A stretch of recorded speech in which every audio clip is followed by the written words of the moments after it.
अमर योग club health and happy life mission. मेरी मौत भी किसी का उत्सव बन जाए।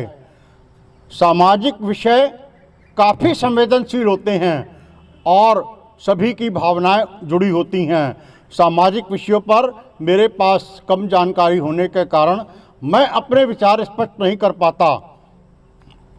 मृत्यु भोज का मुद्दा पिछले कुछ दिनों से सोशल मीडिया पर छाया हुआ है। लंबी बहस चल रही है, सबके अपने अपने तर्क हैं। कुछ लोगों का मानना है कि यह एक सामाजिक बुराई है, इसे बंद किया जाना चाहिए। क्या आज मृत्यु भोज वाकई में बुराई बन चुका है? मृत्यु भोज के नाम पर आज लाखों रुपए खर्च किए जाते हैं, लेकिन सबके अपने अपने विचार होते हैं। कोई सकारात्मक बात करता है, कोई नकारात्मक बात करता है। तो मैं भी अपना वक्तव्य रखता हूं।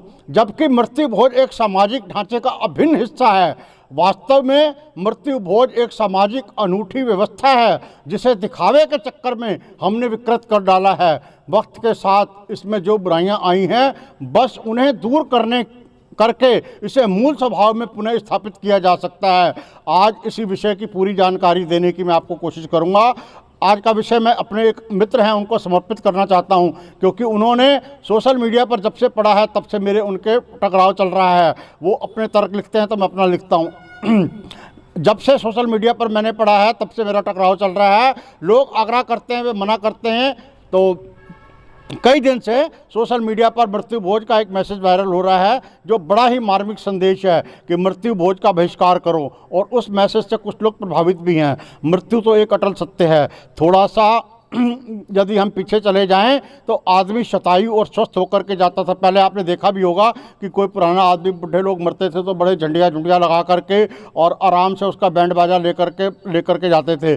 मृत्यु अटल सत्य है। थोड़ा सा यदि हम पीछे चले जाएं तो आदमी शतायु होकर जाता था, तब लोग कहते थे कि अमुक व्यक्ति पूरा हो गया। परंतु अब आयु घटने के साथ साथ कई अन्य बीमारियां, दुर्घटना या अचानक मौत से परिवार को तोड़कर रख देती हैं। परंतु पहले आदमी पूर्ण आयु करके जाता था और कई दूर दूर तक के गांव इकट्ठा करके मृत्यु का जश्न मनाया जाता था। धार्मिक कार्यक्रम, ढोल नगाड़े, भोजन, नृत्य, सब मृत्यु का महोत्सव मनाया जाता था। व्यवस्था के लिए सूचना और यातायात के साधनों का अभाव के कारण 13 दिन इंतजार भी करना पड़ता था रस्म पगड़ी के लिए। 13 दिन तक पंडितों को खिलाने का नियम है। उसके पीछे भी वैज्ञानिक तथ्य है कि इसके पीछे रहस्य है। ब्राह्मण वर्ग उस समय सबसे शिक्षित होता था। परिवार जन को शौक में पड़कर कोई आत्मघाती कदम ना उठा ले या मनोरोगी ना हो जाएं, आत्महत्या ना कर लें पीछे वाले लोग। इसके लिए भी 13 दिन तक कुछ ना कुछ पूजा पाठ का कार्यक्रम चलता रहता था।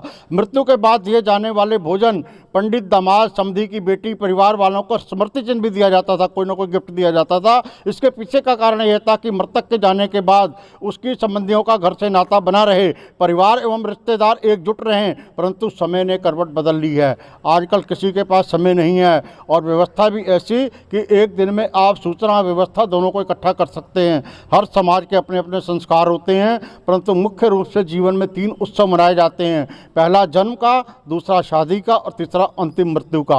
वास्तव में जीवन एक उत्सव ही है। इस उत्सव में भी आपकी प्रतिष्ठा, यह उत्सव भी आपकी प्रतिष्ठा को स्थापित करता है। इसलिए हर आदमी अपनी आर्थिक स्थिति के अनुसार अच्छी से अच्छी व्यवस्था पर ध्यान देता है और इसमें कोई बुराई भी नहीं है। एक तो बढ़ती आयु को आधार मानकर जिसके अपने बच्चों की शादी हो जाए तो उसे भी पूर्ण सम्मान के साथ आपको करना चाहिए। आजकल बहुत लंबा इंतजार पोते की शादी तक नहीं कर सकते क्योंकि आदमी की आयु घट गई है। दूसरा, जिसकी क्षमता है वह उतनी बड़ी व्यवस्था करे।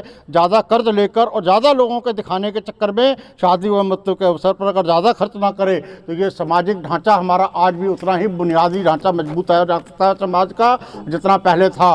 और इसको समाज के साथ जो है, ये पूरा समाज के साथ जुड़ा हुआ, पुराने लोग जितने भी थे वो समाज को एक साथ जोड़ने को, एक सूत्र में पिरो करके रखने का काम कर गए हैं। अमर योग क्लब।